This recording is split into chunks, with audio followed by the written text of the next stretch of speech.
સુરતને શિક્ષણ ક્ષેત્રે વિકાસની વધુ એક મોટી ભેટ મળી હોય તેમ કેન્દ્રીય જળશક્તિ મંત્રી સી.આર. પાટીલ હસ્તે આજે 34 કરોડ રૂપિયાના વિકાસ કાર્યોનું લોકાર્પણ અને ખાતમુહૂર્ત કરવામાં આવ્યું હતું, જેમાં સુરત શહેરની 9 સરકારી શાળામાં કામોનું લોકાર્પણ ત્યાં સરથાણાની શાળાનું ખાતમુહૂર્ત કરવામાં આવ્યું છે. સુરત મનપા સંચાલિત શિક્ષણ સમિતિની શાળાઓનું લોકાર્પણ અને ખાતમુહૂર્ત સી.આર. પાટીલે કર્યું હતું. સુરતની મહાનગરપાલિકા સંચાલિત શાળાઓમાં શિક્ષણનું સ્તર સતત ઊંચું આવી રહ્યું હોવાનો દાવો કરતા સી.આર. પાટીલે વિપક્ષ પર પણ પ્રહાર કર્યા હતા. તેમણે કહ્યું હતું કે સુરતમાં 396 જેટલી શાનદાર સ્કૂલ બિલ્ડિંગો કાર્યરત છે, જેને જોઈને વિપક્ષી નેતાઓ પોતાના શીશ મહેલ પણ ભૂલી જશે. સુરતના શિક્ષણ સમિતિને દેશની સુરત મહાનગરપાલિકાઓમાં ચાલતી શિક્ષણ સમિતિઓમાં સૌથી ઉત્કૃષ્ટ ગણાવતા પાટીલે વાલીઓને પણ બાળકોના શિક્ષણમાં સક્રિય ભાગીદાર બનવા અપીલ કરી હતી. વધુમાં કહ્યું હતું કે માત્ર રિપોર્ટ કાર્ડ પર સહી કરવાને બદલે વાલીઓએ શિક્ષકોની રૂબરૂ મળીને બાળકની પ્રગતિ અને ક્ષમતા અંગે ચર્ચા કરવી જોઈએ. રમતગમત અંગે પણ સી.આર. પાટીલે મહત્વનો સંદેશ આપ્યો હતો અને કહ્યું હતું કે ખેલ મહાકુંભ થકી લાખો વિદ્યાર્થીઓએ ગોલ્ડ મેડલ મેળવ્યોનું કહી રમતગમત હવે માત્ર મનોરંજન નથી, પરંતુ શ્રેષ્ઠ કારકિર્દીનો વિકલ્પ બની રહ્યું છે. બાળકોને મોબાઈલથી દૂર રાખી રમતના મેદાન તરફ વાળવા વાલીઓને અપીલ કરાઈ હતી.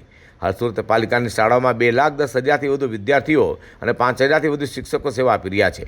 વિદ્યાર્થીઓને પૌષ્ટિક ભોજન, કુપોષિત બાળકો માટે વિશેષ આહાર, 2 જોડી યુનિફોર્મ તેમજ બૂટ મોજા જેવી સુવિધાઓ પણ અપાઈ રહી છે.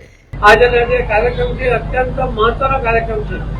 ઘણીવાર હું કોઈ કાર્યક્રમને અવોઇડ કરી દઉં, પરંતુ જ્યારે વિદ્યાર્થીઓનો કાર્યક્રમ હોય ત્યારે વાલીઓને મળવાનું થાય, ત્યારે શિક્ષક ભાઈ બહેનોને મળવાનું થાય, ત્યારે મને પણ આનંદ થાય છે કે એવા કાર્યક્રમમાં ઉપસ્થિત રહેવાનો મોકો મળે.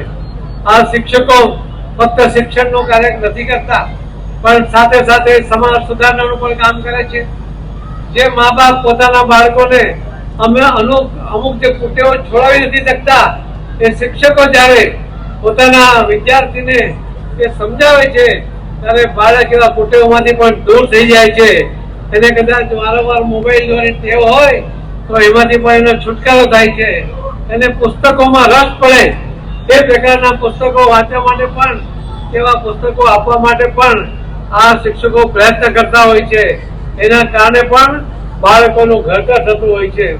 વધુમાં કેન્દ્રીય જળશક્તિ મંત્રી સી.આર. પાટીલે જણાવ્યું હતું કે શિક્ષકો માત્ર શિક્ષણ આપતા નથી, પરંતુ બાળ ઘડતર અને સમાજ સુધારણામાં પણ મહત્વની ભૂમિકા ભજવે છે. શિક્ષણના સુધરેલા સ્તરને કારણે વાલીઓ હવે ખાનગી શાળાઓમાંથી બાળકોને કાઢીને પાલિકાની શાળાઓમાં પ્રવેશ અપાવી રહ્યા છે અને પાલિકાની શાળાના વિદ્યાર્થીઓ આજે ડૉક્ટર, વકીલ અને વૈજ્ઞાનિક પણ બની રહ્યા છે.